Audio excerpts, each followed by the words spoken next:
We've been on this journey with Clementine since 2012. We had no idea that Clem was going to mean so much to players. When we first started working on Walking Dead, we knew it was a redemption story about the man named Lee.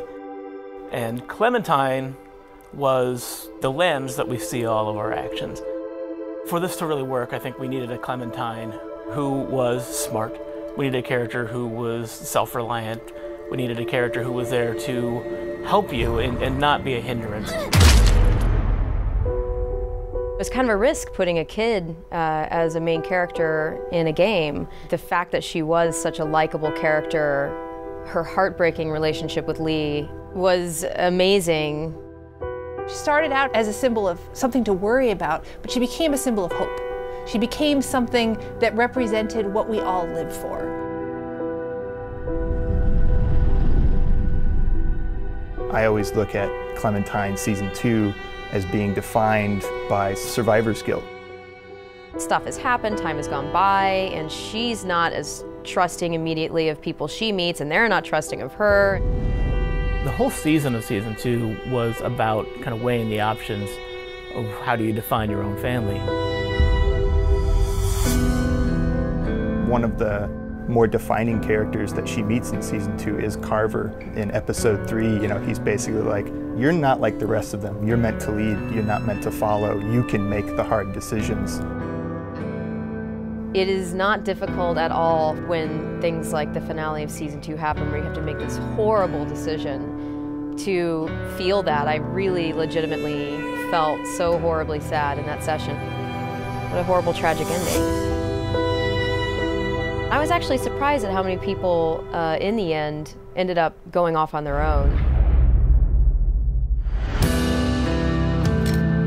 The Clementine you meet at the beginning of Season 3 is definitely shaped by the events of 2. She's had a really rough go of it. Those that do survive generally tend to be those that have withdrawn into themselves and found internal strengths to kind of deal with the horrors. It all seemed to fit very well with where she's at in Season 3. There are times when I'm doing Clementine's voice in Season 3 where she is a bit lower than my voice. This area I have to speak in my throat, I can't really explain it. Season 2 was all about her trying to make a go of it in new families and new communities, and how that really did not go well. Over the course of Season 3, she meets a family with which, by the end, it did work. And so she's, I think, rejuvenated. In The New Frontier, Clem got to see something that she hadn't been exposed to in a long time. A functional family, a family that was still caring for each other throughout everything that they had gone through in the world of The Walking Dead so far. And she set out at the end of A New Frontier with one singular goal in mind, which was to find AJ and make that again for herself. Now, what she's gonna do when she finds him, that is the story of Season 4. That is the story of future Clem.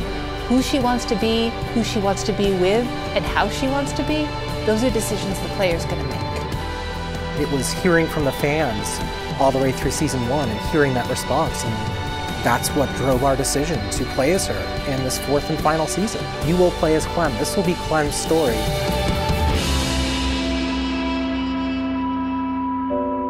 It's gonna be an amazing experience. Thank you all so much from the bottom of my heart. It's been a lot of blood, sweat, and tears, and so much love has been behind this whole experience. Good luck. I'll be right there with you.